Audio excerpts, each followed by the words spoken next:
It's the end of a busy day. You just saw 15 patients. Instead of heading home for dinner with your spouse or playing with the kids, you now begin your night job, charting. Charting is critical and necessary, but it steals your focus from your patients, eats away at your time with your family, and keeps you up at night. The burden of always having another chart to complete drains every clinician. Freed is an AI medical scribe that makes charting go away. Freed listens, prepares your notes, and writes patient instructions for you. Charting is done before your patient walks out of the room. And wait, because it gets better. Freed learns your style over time, just like a human scribe would, except that it will never quit on you. Freed is loved by 3,000 plus clinicians from every specialty. It is HIPAA compliant, takes 30 seconds to learn, and costs only $99 per month. You can try Freed for free right now by going to freed.ai. That's FREED.ai. Listeners of BS Free MD can use the BS Free 50 coupon code for $50 off the first month. Finally, a source of raw, real, and honest information on healthcare issues that matter most. Welcome to BS Free MD. From the latest medical information to how to stay sane as a doctor or a patient, no subject is taboo, no BS is allowed. Now, let's welcome your hosts, Doctors May and Tim Hindmarsh. Hello, everybody, and welcome back to another episode of BS Free MD, a podcast where we dive deep into the world of medicine, health, wellness, separating fact from fiction, and debunking the myths that often surround these topics. I'm your co-host, Dr. May Hindmarsh. And I'm Dr. Tim Hindmarsh. Today we have a very special guest joining us, someone with a wealth of experience in finance and a unique perspective on healthcare. And that's putting it very mildly. We're excited to welcome Ed Dowd to the show. Ed is currently a founding partner with Finance Technologies, a global macro alternative investment firm. He has an extensive background in finance, having worked on Wall Street for most of his career, spanning both credit markets and equity markets. And yeah, for sure. Some of the firms he's worked for include HSBC, Donaldson, Lufkin, and Jenrette, Independence Investments, and most notably BlackRock, where he managed a $14 billion growth equity portfolio for 10 years. And after BlackRock, he founded Ocean Square Asset Management with two former BlackRock colleagues. We're also excited to mention that Ed is the author of the book Cause Unknown, The Epidemic of Sudden Death in 2021 and 2022, which you can find on Amazon.com and like you can find virtually everything else in the entire world. It's going to be a great conversation. I'm looking forward to it. We'll be discussing healthcare from a financial perspective, as well as Ed's insights into the healthcare landscape. But before we dive into that, Ed will be joining us also from Hawaii. So it will be kind of fun to see what he's doing on the far, far side of the world while we're on the East Caribbean coasts. Yes. Anyway, stay tuned for more to come. Okay. Buckle up, kids. We have the amazing honor of having Ed Dowd on the show. Yes. The guy that looked at a whole bunch of financial trends and data and went, why are people dying when they were all supposed to have been dead from COVID? If you don't know who Ed is, why in the hell have you been wasting your life for the last 18 to 22 months? Anyways, welcome, Ed Dowd. We are immersed in a gigantic swamp in the Atlantic Ocean, and you are on a massive piece of magma in the Pacific Ocean. So here we go. Correct. Thank you for having me on. Great to be here. That was a great introduction. Love it. Thanks for being here. I want you, if you don't mind, to start off by telling our listeners, because if they are living under a rock, like I know some of them are, because I know them, tell them a little bit about yourself, your sort of journey into the financial world and what you've been doing lately.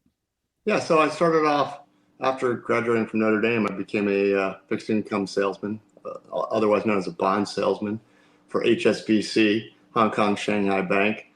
And I was a young man, and got onto Wall Street and learned how the sausage is really made.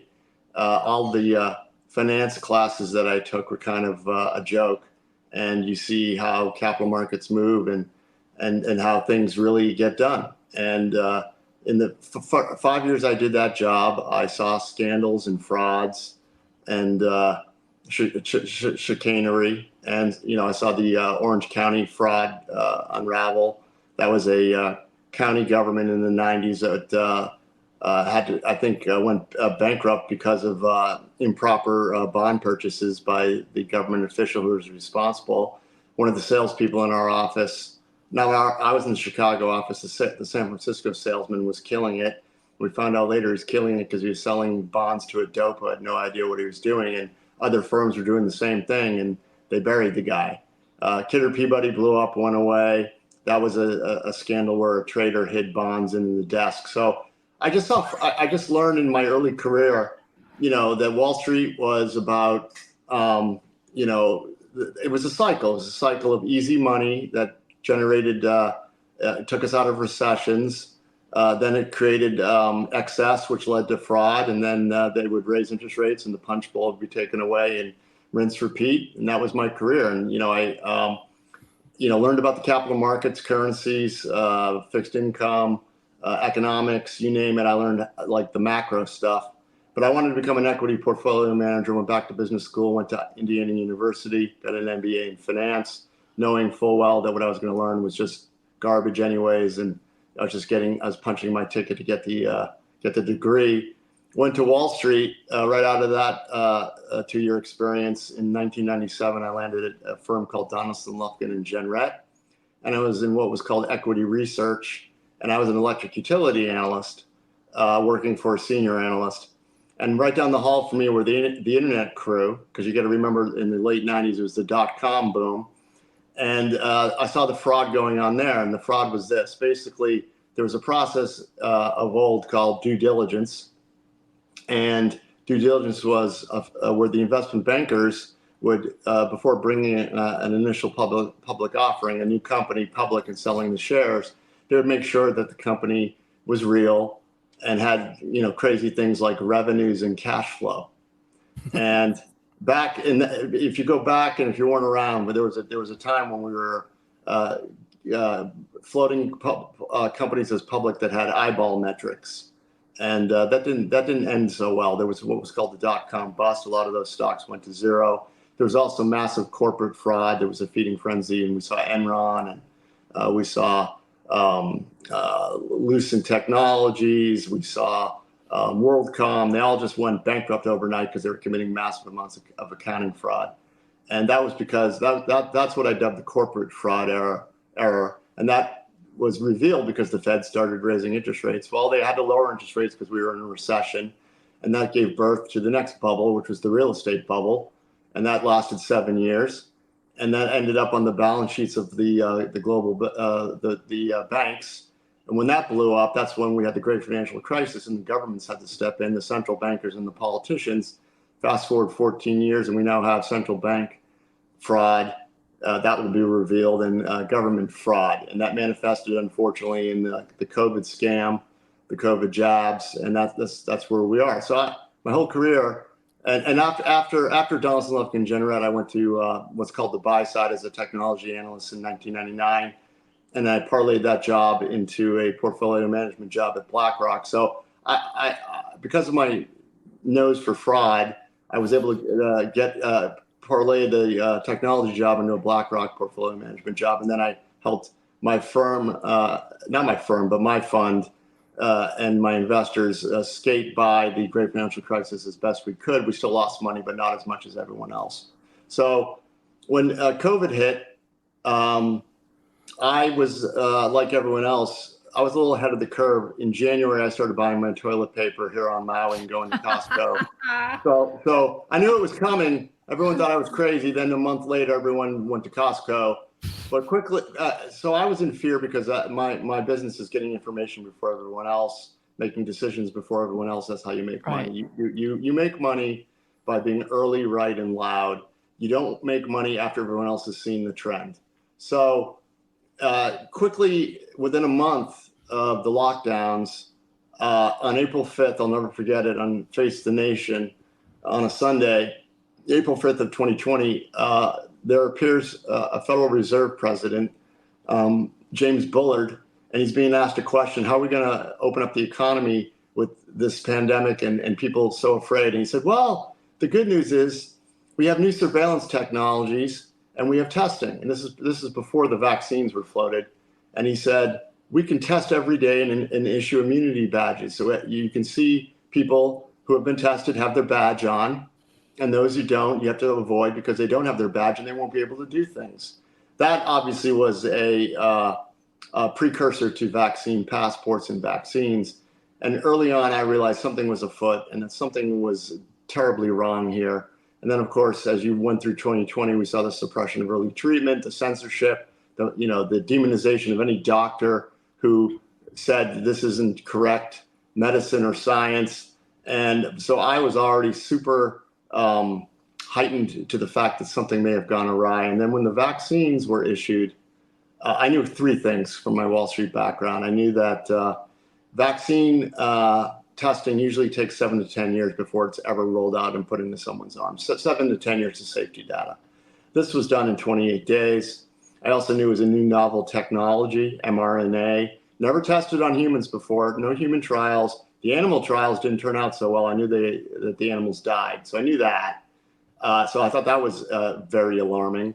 And then they had Operation Warp Speed, which sounded stupid because I know manufacturing processes, and this is all coming out now, manufacturing processes don't get scaled from a laboratory to billions of doses overnight.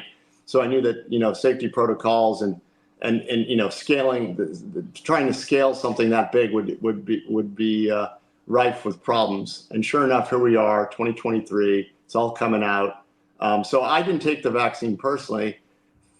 And unfortunately, I didn't realize there was going to be a psyop that occurred. The psyop was this mad push to convince the public that it was safe and effective. Propaganda was utilized. That's all coming out now, that there was a very sophisticated military operation to get everybody to take this thing. It's being found out there were monetary incentives within the hospital insurance system for doctors to push this vaccine. They were making bonuses for everybody they got to take it.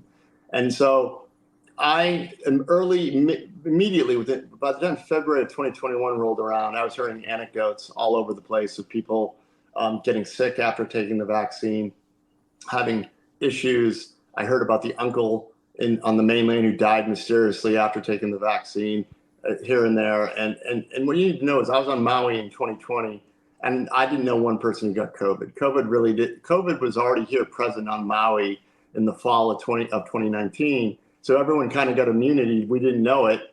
Then during 2020, there were very few COVID cases. COVID started popping up again in 2021, and everyone I knew got COVID. And then people started dying. So there were no deaths in 2020 on Maui, but then the deaths started in 2021. So I was very suspicious. And because of my, knowledge about how to look in certain databases for answers, I kind of had a suspicion the government, if there was a problem, would cover this up. So I said, if I'm correct and this vaccine is going to cause people to die and get disabled, it's going to show up in databases like insurance company results, funeral home results. And, luckily they didn't mess with the US disability data. That was there. The CDC data was there, but it was like pulling teeth out of the database. They didn't break it down by age. And so when we started looking at these things, immediately we saw something very strange. There was a mix shift of people dying, quote unquote, excessively dying. You could make the case that in 2020, the 500,000 excess deaths in the US, and an excess, what I mean by that is above normal trend rates. Death rates are predictable. That's why insurance companies make so much money. They don't change dramatically from year to year. There's a predictability to it, especially on large populations. So what we saw in 2021 was a mix shift of deaths from mostly old people died in 2020. I would say from inappropriate treatment and misclassification of COVID, but 500,000 people died excessively in 2020. Then same in 2021, another 500,000 Americans died excessively. according to the stats. But what changed was the mix shift. It was from old to young.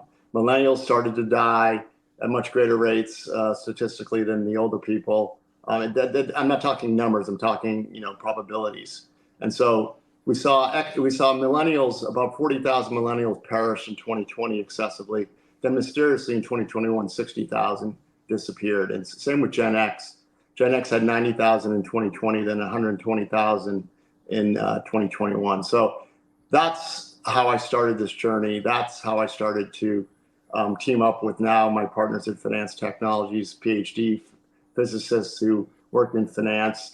We know how to manipulate databases to get them clean and then analyze them for trends that are anomalous. And unfortunately, the trends we're seeing now are very anomalous. They're off the charts statistically. And when I say 3 standard deviations, you can hear me use standard deviation a lot. A 3 standard deviation event in finance is, the beginning of what we call a black swan event. It's very rare, not supposed to happen. Happens 0.3% of the time from a normal expectation of what is to occur. And a 3.8 standard deviation event is the chance of lightning hitting you at least once in your lifetime. So when I say above, I'm going to use a lot of numbers and talk about standard deviation. So when I say 3, it's not good. When I say 5, very not good. When I say 16, bad, very unlikely to occur unless something has changed dramatically in the populace. And the only explanation I can come to at this point is a new novel technology that was mandated and injected into 5 billion people across the globe. And the numbers we're seeing are really pandemic-like numbers now compared to 2020, especially amongst the younger folks. But no one in the global governments or health authorities want to talk about it at the moment. So if to rewind just a tiny bit, if you think just in common sense, you have a pandemic. The pandemic basically killed old people. When you looked at just even the raw CDC data, I remember sitting at work and just going through CDC numbers. And so you would expect that once you had the vaccine, if the vaccine is safe and effective and prevents transmission and infection in the first place, you've killed off all of essentially the dead wood, all the sick people, all the old people. You've burned that off of the statistical world in 2020. Now you've got this vaccine that comes out, which should protect anyone else that's kind of in that susceptible range. So you should have seen a huge drop off. You would think you would see a huge drop off in excess mortality. Like you would have no excess mortality. You should have like negative mortality for at least a few years until you get older, sicker people getting the flu and dying of old sick people stuff. Isn't that what you would expect? Correct. You nailed it. It's called dry kindling. So that there was a dry kindling effect in 2020. The people that are already sick and had comorbidities, and let's say you're 80, and if there was no COVID, you probably would have died at 81 or 82. You were taken out at 80. You're taken out in 2020. And sure enough, if you have miracle vaccines that are safe and effective in, A, getting COVID and B, transmitting COVID and safe, the excess mortality in 2021 should have come down dramatically across the board. Instead, it went up in young people. Mysteriously, the virus, if you're not a believer it's the vaccine, then the virus morphed and started to only go after younger working age folks. And mostly those were employed, mysteriously enough. As we go through the data, I'm gonna illuminate the fact that the employed seem to be dying excessively more so than the general population, and that's because of mandates. Yeah, I mean, I don't know how else what other conclusion you can make, and again, so let's unpack some of the actual numbers, because when I've heard you on other shows, and you talk about these standard deviations, and for people that aren't familiar with how these kind of statistics works, basically everything is a Gaussian curve, right? And so if you look at, you can have intelligence is a Gaussian curve, how much money people make is a Gaussian curve. Like for me, physical attractiveness is obviously a Gaussian curve, and I would be somewhere in the 95th to 97th percentile, those kind of things, right? And it shouldn't be that funny, but it is. So there's these standard deviations. So you look at, death rates, disability rates, and it's what we would call a normal distribution, Correct. So you have in the middle, that hovering around that 50th percentile with those, 2 or 3 standard deviations on each side. Yeah. This kind of what you would expect to happen in any typical year. If it's outside of that, something is happening. Correct. So, you had a storm that killed a bunch of people, or you had a earthquake, or you had a pandemic, or, something happened to change what we would call the normal distribution. Am I getting this right? Correct. And let's so people can visualize. There's a trend, and the trend is either growing slowly or declining slowly. And excess, mortality, base mortality, because of all the,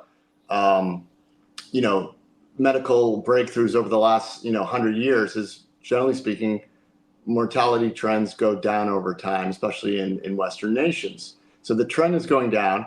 And there are, in any given year, a deviation from the trend. But like you just said, it can deviate from trend, half a standard deviation, 1 standard deviation, even 2, and that and to the plus and to the minus. So lower mortality, but generally speaking, it deviates around a trend. It's very predictable, and it's not a big deal because it's not a black swan event. Like I said, 3 standard deviations happens 0.3% of the time. So you have a 100% chance of something happening. 3 is 0.3% of the time. That's a signal. So 3 and above indicates a signal from trend and normal. And that is hopefully more helpful to people understanding what I'm talking about. There's a normal trend, deviates, or the individual results in any given year can deviate around the long-term trend, but it's not a big deal because it's still on trend and it's not that far from norm. But what we're seeing now is well above norm. The signals are everywhere.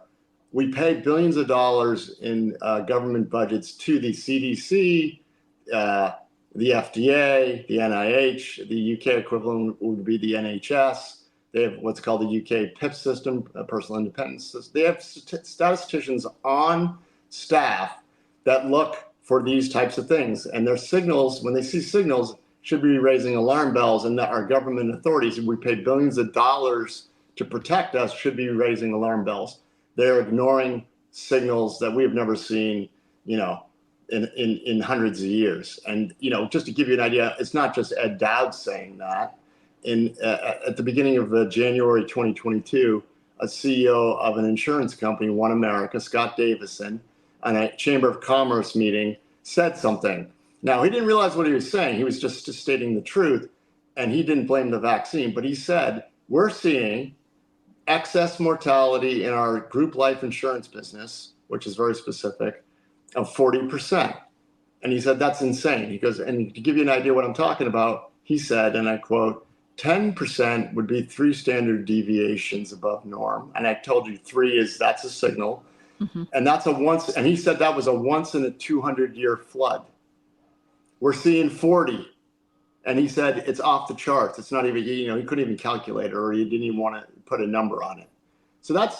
So in the insurance industry in 2021, from ages 25 to 64, working age, and their group life policyholders across the industry, Society of Actuaries put out these numbers, not Ed Dowd, Society of Actuary numbers, 40% excess mortality in 2021.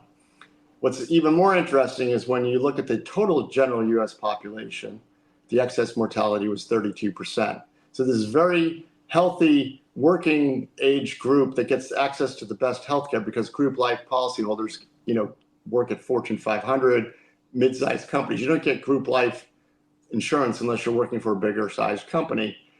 They tend to be healthier on average than the general U.S. population. And so much so that the insurance industry did a study, and that's in my book, where they detailed in 2016 that on average, the group life policyholders die at 1/3 the rate of the general mortality of the general population. So that flipped in 2021.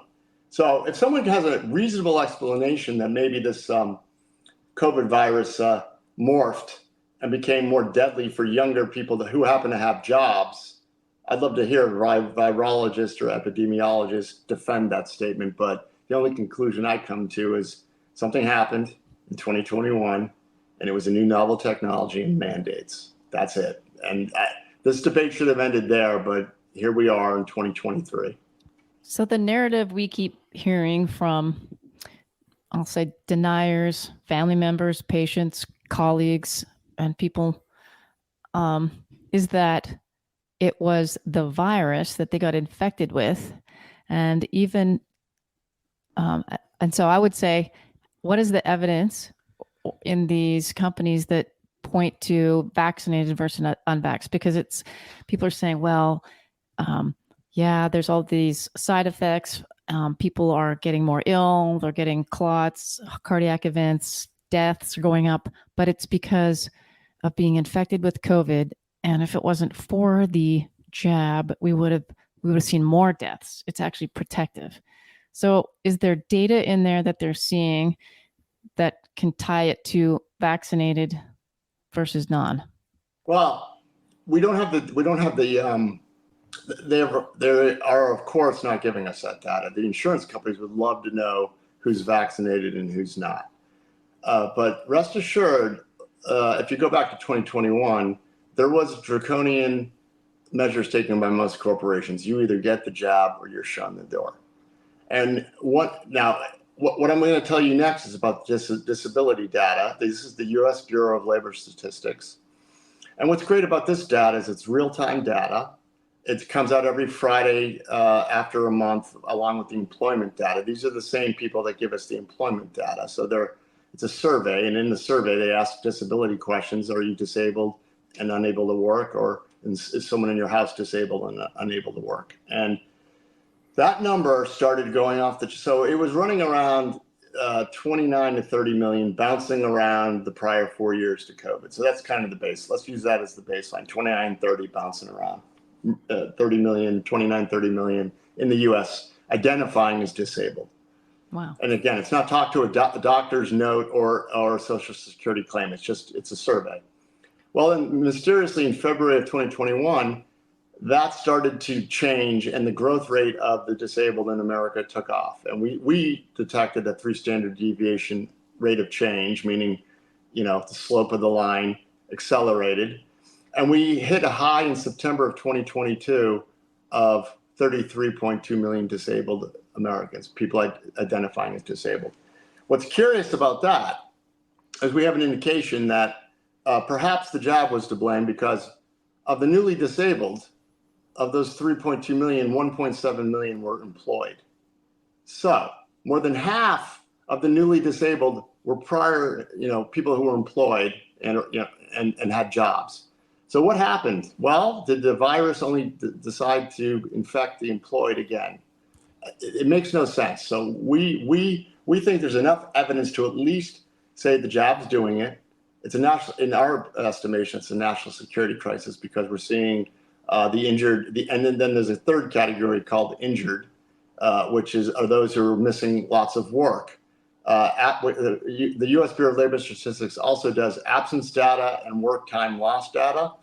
And those numbers went off the charts beginning in 2021 and took off even more so in 2022. So now we have around a very 20-year steady average. Work time lost is up 12.5 standard deviations. Went up 50%. Yeah, it went up 50% above 2019 in 2022. So in addition to, so you got the dead, the disabled, and then you got the chronically ill that are missing work all the time. So that category, we estimated in our work, we did a vaccine damage report, about 300,000 excessively dead in 22 in the US from the vaccine. We think that's low. 1.36 million disabled from the vaccine. And then we think that's low. And then 26.6 million injured, meaning that they're chronically presenting and missing work, and they're not working at full speed. So that's about 30 million Americans, and we think that's a low estimate. And if they're mostly employed, our labor force is about 100 million full-time workers. So 30% of our full-time workforce is either dead, disabled, or not doing well, day to day, kind of working at 3/4 speed, kind of calling in sick at least once a month. That's where we are. Yeah. So those numbers are the numbers. Let's forget let's say I'm wrong on the vaccine. Something is happening that's real. whatever the cause is, it's real, but no one wants to talk about it. Here. Okay. So assuming it's the virus, let's just assume it's the virus. Yeah. You saw this, then what you have to believe is people got COVID in 2020 and 2021 with Omicron when it, mutated into this essentially a cold. And we did a show all about that, is Omicron Muller's ratchet or Molly Hatchet? Are we flirting with disaster, or is it, really just ratcheting itself as a normal virus? And it seemed to do that. So you really have to believe that you got either a less virulent virus that somehow goes into stealth mode and then leaps out months or years later and gives you myocarditis or pericarditis or cancer or God knows what, because it's sitting dormant, or the infection you had in 2020 when you were really sick and maybe went to the hospital somehow reactivates itself. It's Austin Powers, and it gets thawed out after 20 years of, being in the 1960s, and comes out and becomes this completely different thing.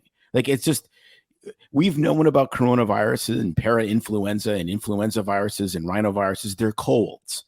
Every once in a while, they do weird things, but they don't sit there dormant and pop out like herpes. Yeah. And from my understanding, again, I'm not a doctor, but from an evolutionary standpoint, it wants to not kill you, it wants to spread. So that's why viruses like this become less virulent over time, so they can stay in the wild forever rather than kill the host. So Correct. This would be the first virus that's decided to do the opposite.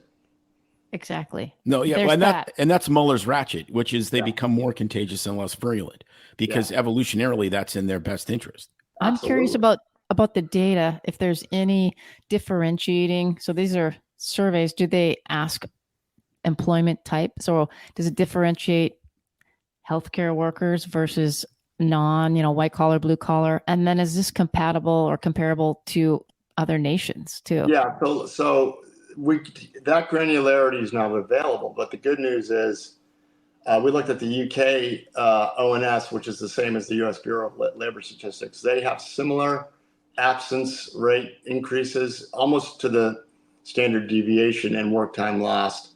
They have about 12 as well in 2022 work time lost for the whole country. Then we have a great database, the NHS, which is their healthcare system. They have about 8 million employees. I think it's the largest employer in the UK. They track this data too, and they have similar statistics in terms of work time lost and absence rates.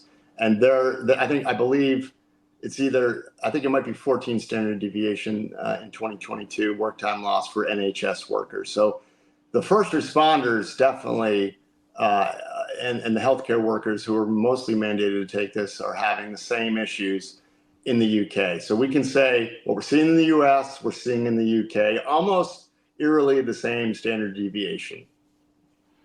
14 though, like that's crazy. Like, is that something that finishes off the disability industry, the disability insurance industry? So we found a database called the Personal Independence System, Personal Independence Payment System, which, is their public, people, apply for claims to get reimbursed for disabilities. And we analyzed the data, and it's good data, and we analyzed new claims, whether they were approved or not. So new claims, it's about a 40% approval rate, 60% dismissal. Doesn't matter. We looked at all claims. The new claims, and all we cared about was new claims deviating from excess to an established trend starting in 2016. So we had a trend up until 2019 from 2016, 17, 18, and 19. So 4 years. Then we analyzed what's the excess above that trend line, and everything's exploded, especially in 2022. And just to give you total claims for different body systems and so we were able to go down the body systems and then, subcategories of causes in those body systems. And you can look online at our research. It's under the UK PIP Disability Report, financetechnologies.com, spelled with a PH. It's there. And you can play interactively with all these different things. And the total claims, I believe, was something like 3% in 2020 excess claims, 26% in 2021 and 77% in 2022. And some of the categories were just off the charts. So hematological, which is blood related, was up 500% in 2022. Cancers really started coming on board in 2022. They really weren't all that evident from a disability standpoint in 21 and 2020. We have obviously cardiovascular issues, musculoskeletal issues, all sorts of issues, and breast cancer, you name it. Everything went off the charts. And if that continues, to your point, it's going to bankrupt a bunch of public pension systems and or private disability insurance, which is what we have here in the U.S. We have private disability that you can buy from an insurance company. And I saw those numbers go up in 2021. And I have whistleblowers in the insurance industry that are telling me now that they're internally, they're seeing in their own companies, their disability excess claims are just off the charts, in addition to excess deaths. So deaths are bad, but from a monetary standpoint, disabilities are even worse because they continue until you die. The cash flow stream is much higher.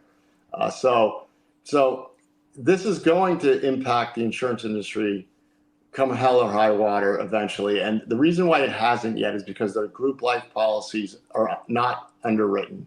There's two lines of business, whole life and group life. Group life is something you give to someone who just signs up to a company, sight unseen. You don't do a medical review. You don't, when I got term insurance, I had to open up the kimono and, set myself to blood, to blood work and my, and the guy came, you had to go get underwritten, cost them money, cost you money, and then they price it out.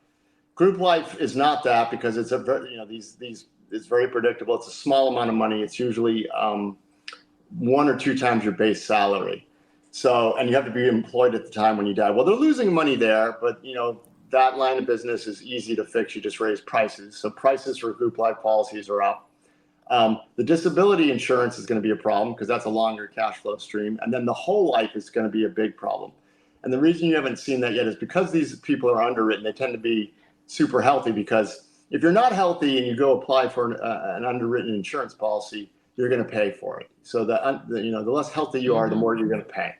So they're the healthiest people. The problem is that's not going to last. And when they start changing, it's Byzantine insurance accounting, and they don't have to take losses until they change long-term assumptions. When they finally get around to changing their long-term mortality assumptions, then they're going to take big losses. And my insiders tell me that that's either going to start coming the end of this year or definitely starting in 2024. And there's going to be kind of a moment where one company admits that they're going to take a $2 billion loss, and then others will do the same. So that's coming. Wow. So my question obviously right away is, what do we say or recommend to people who currently, like our kids, are young and healthy in their 20s? Do people go out and buy policies now, or is it going to be null and void? Are they going to keep jacking up the rates, or what do you think is going to be the future? Well, my father was in the insurance industry, and I don't know if I should say this, but I'll say it anyways. He said, "Don't buy a whole life policy; it's a scam. Buy a term life policy." Right. So, look, if you're healthy, I think eventually the question is going to be asked: were you vaccinated with mRNA vaccines or not? And that's coming. They haven't done that yet, but I think that's coming because there's going to be a huge differentiator between the two populations. Should you go out and get insurance? It depends on your life circumstances. If you're in your early 20s, forming a family, and you don't have a lot of wealth to protect, no. But if you're in your 30s or 40s and you have kids and they're entering private school or college, yeah, it's probably a good idea. But when you're young and healthy, first of all, avoid the mRNA vaccines. Right. That's number 1, and number 2, and number 3, and number 4. And if you just take care of yourself, unless you have an accidental freak of nature death, you should be fine. Pearson Rabbit's story begins with Dr. Stephanie Pearson, a passionate OBGYN at the height of her career. But when a shoulder injury struck during a precipitous delivery, her dreams were shattered. leaving her unable to practice medicine. Determined to make a difference, Stephanie became an advocate for her peers, guiding them through the complex disability process. Alongside insurance expert Scott Ravitz, Stephanie founded Pierce Ravitz, a company determined to approach insurance differently.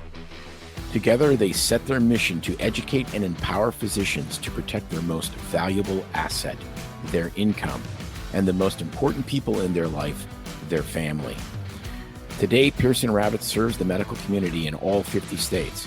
At Pierce Ravitz, they understand the unique concerns of physicians.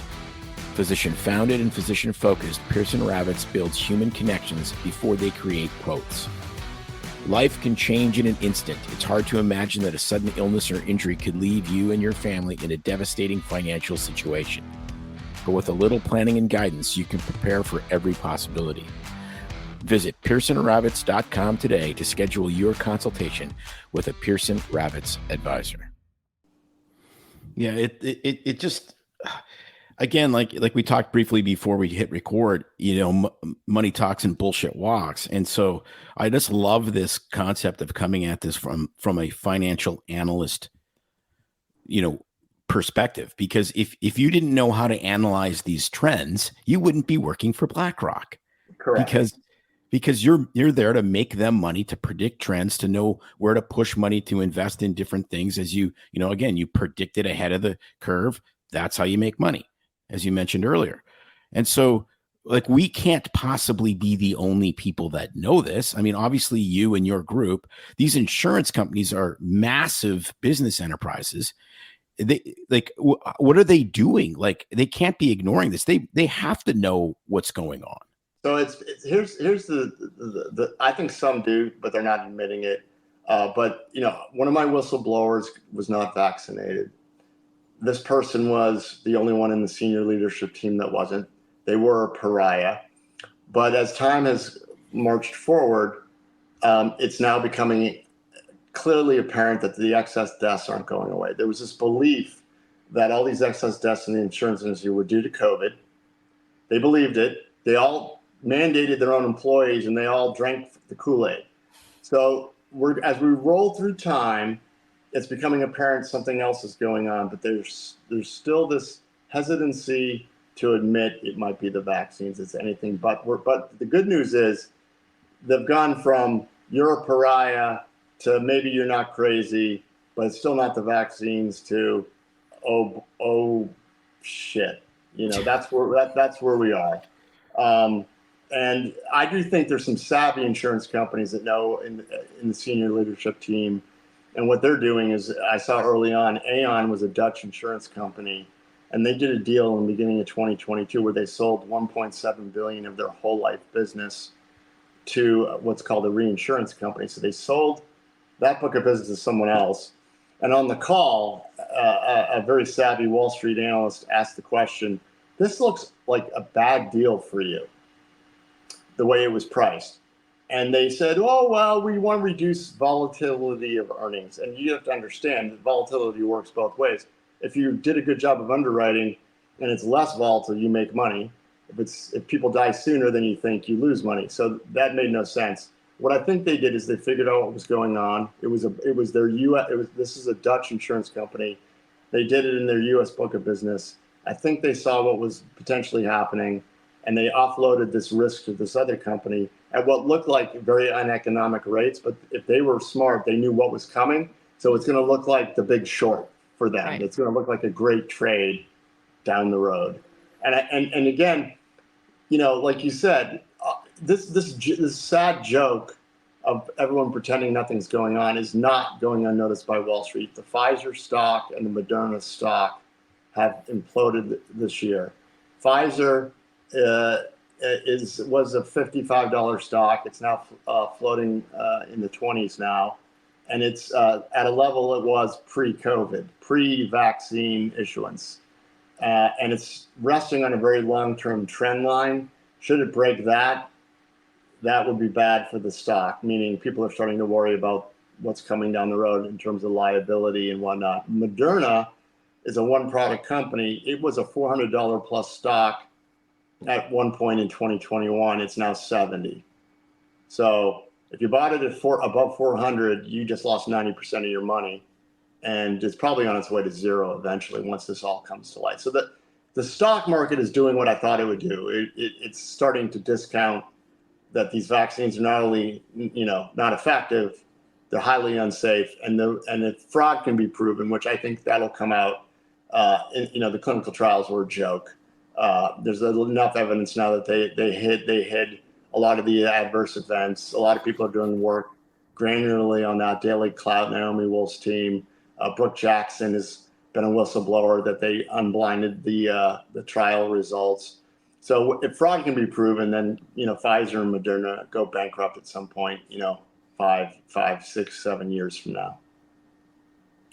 Oh, what a day of rejoicing that will be, as we say in church. Yes. Like, honestly, I can't imagine anything more inducing for me to sit there and popcorn and watch it go down as to see Borla on the good ship Titanic hit the iceberg, because I mean, I'm not an epidemiologist. I'm not a statistician. I'm a country doctor, right? It's common sense. Apply medical knowledge in the realm of common sense. And I know exactly where I was. We were visiting Clearwater, Florida, trying to figure out if we wanted to move here. And they didn't really release the study. They released the, press release of the 43,000 people in their study. And they and then they had like 110 total infections between the two groups, the placebo group and the treatment group. And I said to May, you can't say jack shit about anything with 110 people out of 43,000. That's nothing. Like it's just smoke and mirrors. And so there was a guy I used to work with who did a bunch of statistical stuff in evidence-based medicine for the state of Oregon. And I said, how can this be a thing? And how can they say that this is 90%? Like, I'm just the dopey country doctor. Help me out here. And I never got a response. Yeah. And I'm like, you're the stats guy. Like, this doesn't make, and that was pushed and pushed and pushed and pushed as 90% effective or 94% effective based on relative risk, which again is the biggest pile of horseshit in the whole world of medicine, when it was really a 0.7% actual risk reduction. And it wasn't even, and most people don't even understand, in that study, it was symptomatic disease. It wasn't even if you got that sick or went to the hospital. It was whether you got the sniffles or not. Yep. And it's even, like you said, there was that fateful day in November, right after Trump lost, or whatever your viewpoint is of what happened there. My viewpoint is that he didn't lose, but Pfizer released their press release, and it was a press release. It wasn't the clinical trials. It was just a press release. And they talked about how they had reached their endpoint of effectiveness. Now, that in clinical drug trials, there's all sorts of endpoints that you test for, one of which is called all-cause mortality. And generally speaking, pre-COVID, that was the gold standard for approval of drugs. And if you failed the all-cause mortality endpoint, meaning that in the product arm, more people died than the placebo arm, you didn't get approval. Well, that data point was failed by Pfizer. 21 people died in the product arm, the vaccine arm, and 17 people died in the placebo arm, 23% difference. So that should have been back to the drawing board, not approved. Not only did they let that slide, so they failed their all-cause mortality endpoint, didn't highlight it in the press release. We had to find out about it in a FOIA request sometime in November of 2021. This whole thing was a joke. I mean, you're not supposed to approve drugs that cause more harm than benefit. So that alone should have ended it. And then there's also evidence that the adverse events that were going on, the safety studies during the trial should have shut it down. So the safety, just adverse events, deaths, you name it, the whole thing should have been shut down. But we just greenlit it. Greenlit.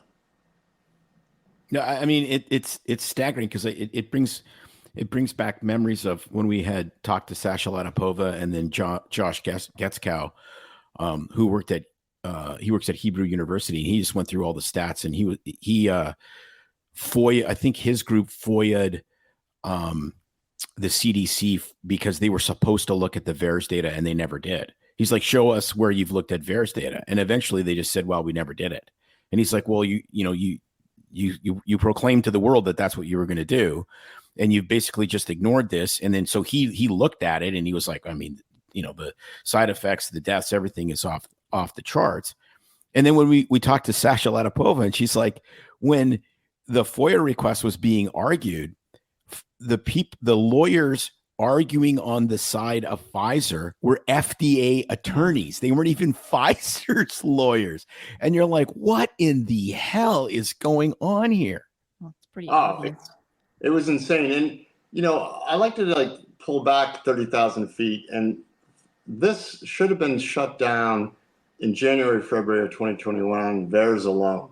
And there was a time in our history where that occurred. There was the swine flu vaccine in 1976. There were 25 deaths, and they shut the thing down. We have, today, I don't know where there are over 20,000 deaths in VAERS attributed to the vaccine, and we just rolled tide. And the frontline doctors that were doing what they were doing, including yourselves, knew this. Were screaming bloody murder. They were censored and dismissed and deplatformed, and their licenses threatened. And then you roll along the, Ed Dowd. I shouldn't be here. A finance guy shouldn't be here talking about this. I shouldn't exist. If the engines of the regulatory system were working properly, if things were working like they did in the 70s, I shouldn't even be on this podcast. But this is where we are today. I should not exist as a phenomenon. I shouldn't be.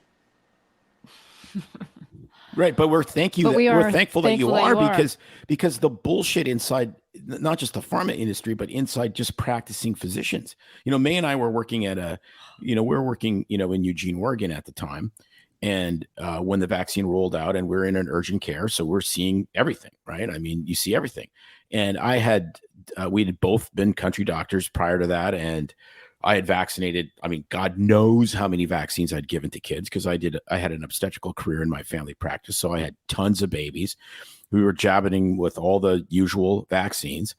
And you just never saw like an acute event that you go, okay, that must have been the vaccine. Occasionally a kid gets an MMR and they get a fever or a rash or something weird, but it was really, really unusual. And then, we started the podcast right around that time, and we're like, we have not in our careers in 3 or 4 weeks would see more vaccine side effects than in the prior 30 years in totality.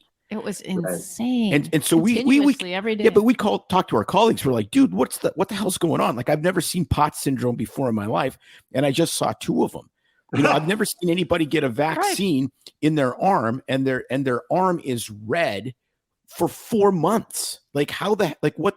Well, no, it's just, it was just like, can't you see this with your blood eyes? clots, miscarriages. Oh yeah. It's just unbelievable. Bizarre. Yeah.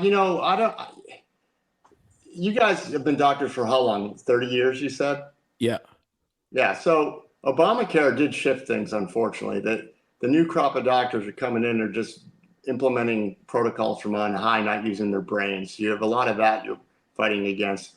Guys like you that have been around, use your own, wisdom and knowledge and common sense. Unfortunately, there's less of you now than there were, 15 years ago.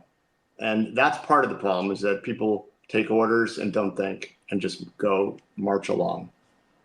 Well, I know I date myself because I kind of say, and I feel like I'm not that old, but I say, well, back in the day, and it just blows my mind at how you're right. People tick the boxes, they follow protocols. There's no thinking. It's just like, a monkey almost could just look it up on a page and go through. And it's not everybody's like that, but it's sad.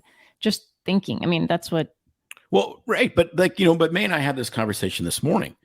So May's not seeing patients anymore, but I am. So, now I'm in, southwestern Florida, and this is a completely different demographic. So you see a lot of people that are, in their 70s and 80s, but they're really active. Okay. Cause they don't, this is not a cheap place to live. They move here because they want to play pickleball till they're 110 years old. Correct. Okay. So that's great. It's actually very inspiring. These are lovely people. They're very gracious. It's fun. But what happens is they fall down all the time because 85-year-old guys playing pickleball, eat a lot of shit. That's just the way it is. Right. Right. They're also on blood thinners. And so I start looking at this stuff and it's like, okay, this is exactly how the thinking goes. They go to see a cardiologist, they have an event or they get a stent or they have atrial fib or whatever. And studies show you're going to have less of a chance of having a stroke if you get put on a blood thinner. Okay, that's great. So then it's like, do the algorithm, give the prescription. But I'm sitting there, I'm like, the study wasn't made for an 85-year-old guy playing golf 5 times a week and pickleball 6 times a week. It was made on the general population where if you're 85, you sit around at home, you drink coffee in the morning and a cocktail at night, and you watch Jeopardy and Price is Right. Yeah. And so you sit there and like, as a thinking person, you go, the algorithm doesn't match this person. This is a person that has a high risk of falling, hitting their head and bleeding out. But we're forced into this algorithmic thinking, and that's not practicing medicine. No. Every single individual patient we see, we're supposed to do right by them. We're supposed to take the data, crunch it as best as we can, and apply it to their life, not an algorithm. And it's like, I see 95-year-old women on statins. There's not a shred of data that does a damn thing that's good, but it happens all the time. Yeah. Yeah, the medicine has gotten very algorithmic. The hospital system is such that administrators look to bottom line and make protocols based on that. If you can get remdesivir seems to be nothing more than a way for the hospital administration to make revenue. We all know it's horrible and it doesn't work, but yet we're going to do it anyways because the CDC said to, and we can charge X because it's still on patent. I want to kind of change sort of gears a tiny bit and ask, so I know you've been heavily involved in all these sort of data numbers from what's been happening from the pandemic, but are you seeing any other kind of big trends in healthcare, either as a fallout from COVID in like drugs, investing, medicine, and correlations? I'm thinking, we talked a little bit about the cancer rates going up, but I'm thinking infertility rates in young people. There's talk about infertility in males and females. And so are people already seeing that and starting to invest or push into fertility clinic stuff or, drugs or what else are you following and noticing happening?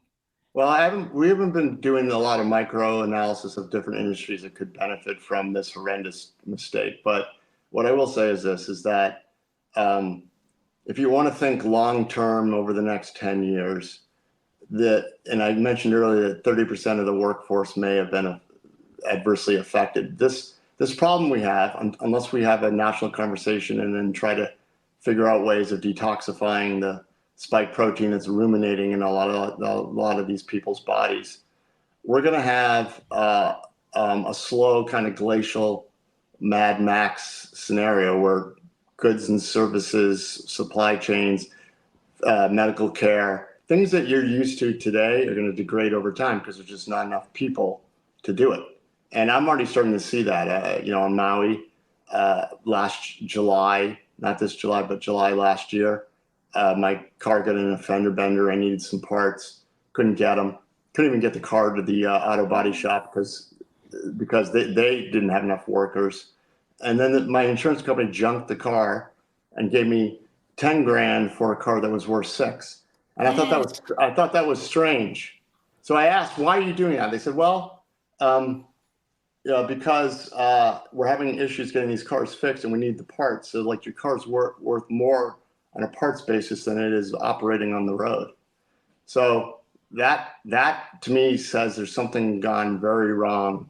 And that could be very specific to that, but it's going on all over. The police report that I got, I asked for the police report, and they said it's going to take 14 days. I go, 14 days? I go, yeah, it used to take 2, but we have employment issues. We're short-staffed. And then you see restaurants short-staffed. You hear stories about radiology.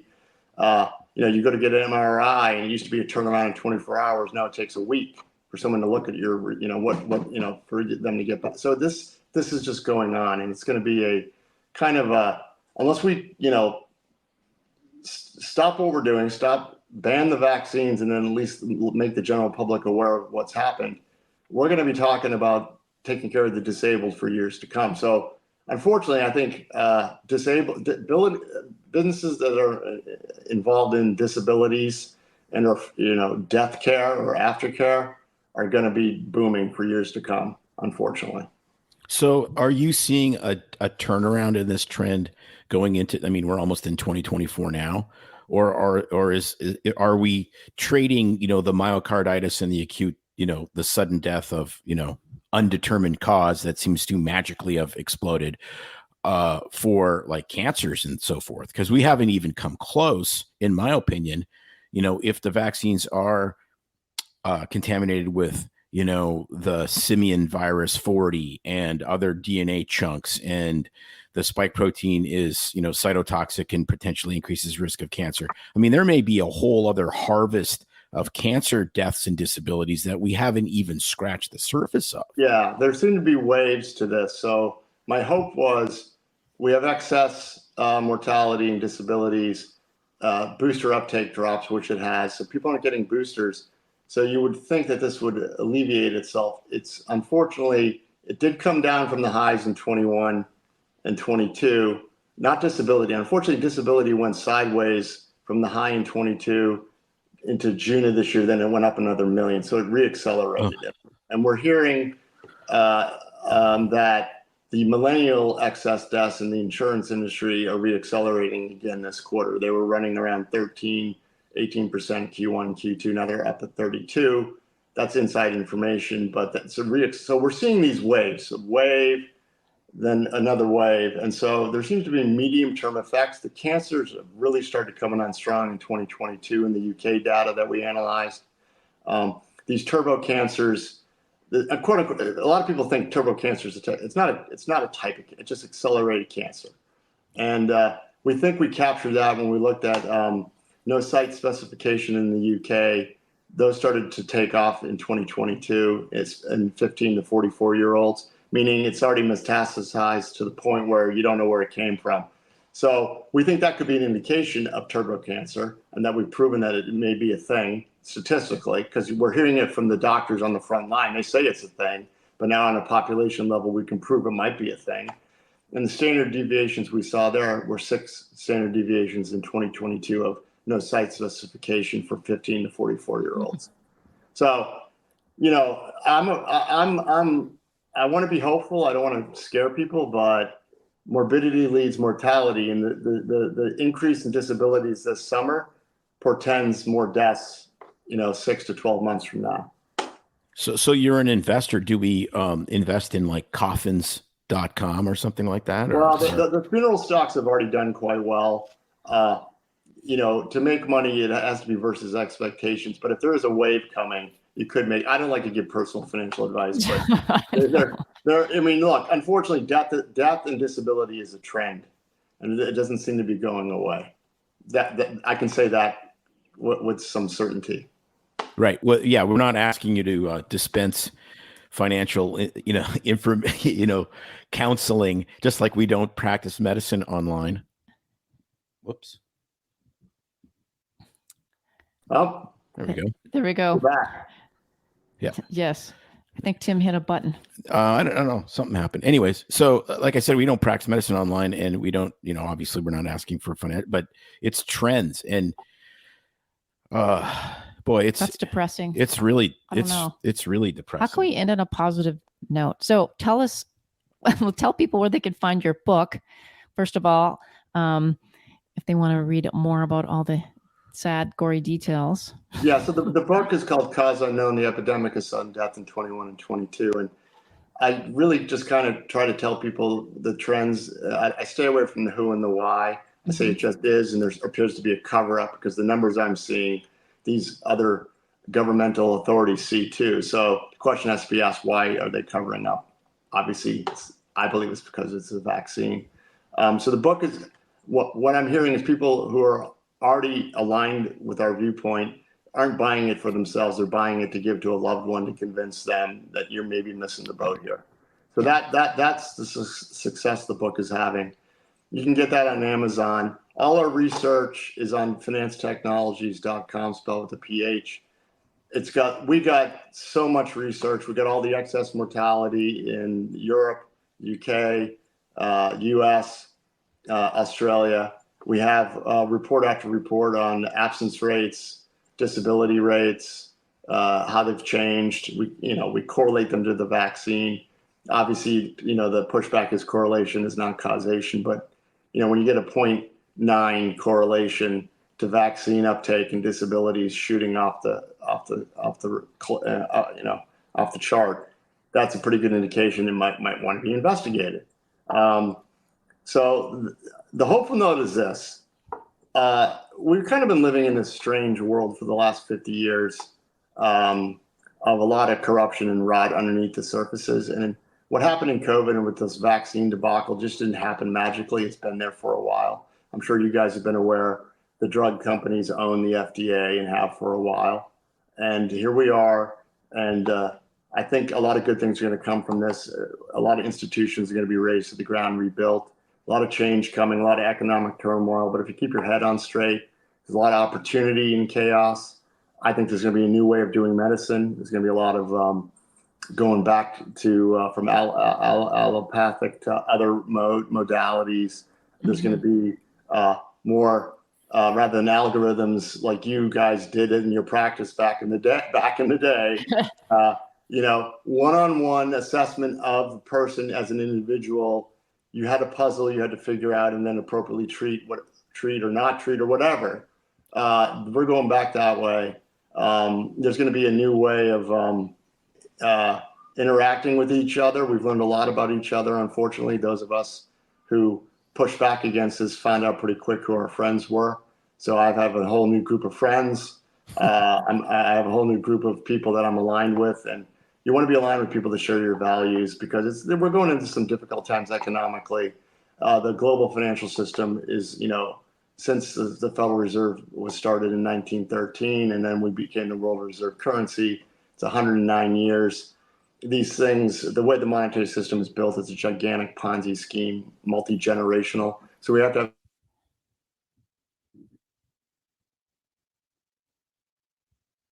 have to get a new way of building a new financial system and new ways of interacting. I think the globalization trend is over. I think we're going to go back to local, and that's a good thing because one size fits all doesn't work.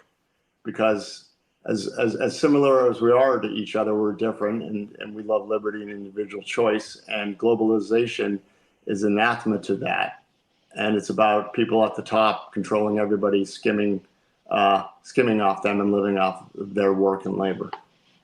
Yeah, no, if we Couldn't can agree more. decentralize, I mean, that was my hope with I was going to become a Bitcoin investor when you could buy a Slurpee with Bitcoin. And so I was always kind of more in the Warren Buffett group of, well, it doesn't really do anything. But if you had decentralized currency, that is one of the greatest, potential freedom boosters you could have. But then you have central bank digital currency on the other side, which is the absolute opposite. Now they can, you drank too many beers this week. You can't give to your church, like whatever, they can. Yeah, exactly. That's a slave system. And just to understand how strange things have gotten after the great financial crisis, the GDP, the debt to GDP ratio of the U.S. government was 60%. Now it's 120%. And what happened, so total public debt, 33% of it was state and local. Well, you fast forward 14 years, 90% of the public debt is government, 10% is state and local. So what's gone on is the Federal Reserve and the U.S. Treasury and the federal government have been subsidizing the states to the tune of 40% of their budget comes from the federal government. So what does that mean? That means less autonomy for the states. If you're wondering why all the states went lockstep with the federal government, it's because they get their budgets from the federal government. There's been this pernicious centralization of control and power in DC and in central banks and politicians. And that's what's happened the last 14 years. You didn't see it until COVID, and here it is. I call it the great federal centralization. Right. But, the good news really from COVID is this has been the great Band-Aid Unmasking. ripper offer. It's funny. The whole entity that caused mask mandates, as May is saying, is going to be the great unmasking, which is hilarious in some regards. Absolutely. There's a whole host of people who are going to be left naked when the tide rolls out. And we know who they are. And it means new ways of doing things that, unfortunately, a lot of people didn't see or care about. But here we are. Like the FDA being as corrupt as it was, not many people cared because it was one-off drugs. Now we have a drug that was mandated and stuck into 5 billion people's arms. And now we can see what's been going on forever. Yeah, no, forever. Like, I mean, we watched that show Painkiller, about the Sackler family. Oh, yeah. And that, I mean, we knew all about that. And I blamed the government too for so much. I mean, it was the regulatory bodies that came out and made the pain as a 5th vital sign. I mean, it's just complete nonsense. A vital sign can't be subjective. That didn't come from the drug companies. That came from the regulators. And that one scene where they had I forget the guy's name, but he was the FDA regulator, and he finally caved to the specific language that Purdue Pharma wanted so that they could claim their long-acting drug was less addictive than normal short-acting oxycodone. They paid him off. And then the next scene, they show how he was employed like a year later by Moderna for, to the tune of $300,000 a year. And he's diving into the pool of cash. Oh, gosh. Yeah. Yeah. No, this revolving door nonsense. It's not only is it real, it's now in your face. It's like, the former head of the FDA went on to become on the board of Pfizer, and he was on CNBC pushing the vaccines. Scott, I forget his name. Scott. Yeah, Gottlieb. Scott Gottlieb. Yeah. I mean, I took a picture of it. I think he was on CNN or Fox News or whatever, and it was Scott. It said, here he is, and he's got the smile on his face, the shit-eating grin, the whole deal. And it was like, blah, blah, blah, former whatever deputy director or whatever it was of the FDA. And then underneath that, like all in one subtitle, Pfizer chief something or other, medical advisor or something. And you're like, how does that even possible? Yeah, but how can you even type that out onto the screen and not go, holy crap, what's going on? I know. Well, I think a lot of us that have awakened to what's going on, one of our frustrations is, how do other people not see what we see? Right. And the good news about COVID is I used to think I was alone in my viewpoints of what was going on globally pre-COVID with the financial system. But because of COVID, more and more of us are finding each other, and we don't think we're as crazy as maybe we thought we might have been. And because when you're alone seeing something and no one else sees it, you start to doubt yourself. But there's no more doubting. There's enough of us now that we know we're not crazy. No, and that's a good point. Even having been a small town country doctors and working through all this, then it was just, people that were common blue collar, white, and white collar workers living in a small town, not financial analysts in the big city like you, privy to all this information, that were really seeing stuff that go, this doesn't make sense. They're having people on either side of them affected at home, loved ones. And I think people now with all this information out are totally waking up. And you're right. The more people are hearing this podcast, like this, you speaking, and they're knowing they're not alone when they hadn't been all along. But Tim and I would talk to these people and I'm like, these people that aren't even involved in like financial industry or medical industry have more common sense and kind of seem to see through all the bullshit more than the rest of us. So no, I had better conversations with loggers and truckers because they just saw the common sense. They could literally see the forest because they were used to killing the trees, and they would go, they were like, well, why would I take something that's experimental? Yeah, that doesn't make any sense. Just that simple. Just that simple. Yeah. Exactly. Anyway, it's exactly that simple. I got some good news. So I was talking to some people this weekend, and I noticed I've not been on Twitter. I have a following on Twitter. I gained a ton of followers. My Twitter was active, not because of what I was putting out, but people were tagging me and videos that I did 6 months ago are going viral. I think what happened this Thanksgiving, I think families got together and word of mouth is spreading quickly on this issue because of what's going on. And the numbers are so bad that stories were being shared and people said, go check out this guy. Because my following count just grew magically without me doing anything very quickly over Thanksgiving. So I think conversations were being had this Thanksgiving about this issue. And because there's so many sick people and everybody knows a sick person, and it's all starting to come to light. I think we're getting to what I call the COVID vaccine event horizon, where enough of the marginal minds are flipped, action happens. Because until then, nothing happens.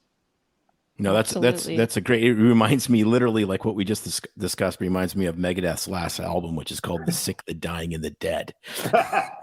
So that may be a great place to wrap this up. Thank you so much, Ed, for your time. I've been wanting to talk to you for a long time, and it's so great to get an other perspective from an other industry looking at the same shit show and coming up with similar answers. Like I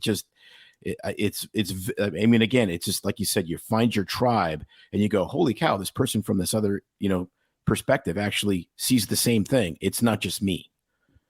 Well, thank you guys so much. Honored to be on, and I'm glad I could make it. And thank you so much for what you guys have done. Again, without people like you, my word wouldn't have gotten out. So it's been a team effort across the globe, I think. Well, thanks again. We will link your book, and man, I know that people will be super excited to listen to this episode and keep passing it on. So great that you're here. Thank you so much. As we wrap up, remember, Freed AI is here to free you from your medical documentation. HIPAA compliant, takes 30 seconds to learn, and is incredibly affordable. Join the movement to eliminate clinician burnout. Visit Freed AI and improve your lifestyle. And you can try Freed for free right now by going to freed.ai. It's FREED.ai. Listeners of BS Free MD can use the BS Free 50 coupon code for $50 off the first month. It's no secret that medicine is a bit uptight. That's why Tim and I created BS Free MD, to mix things up a little and have fun in the process. Besides, we are having these exact same discussions all the time, so we thought we might as well invite everyone to the party. If you really like us, you can get plenty more and maybe see one of Tim's cool tattoos on our Instagram or Facebook pages at BS Free MD. See you next time.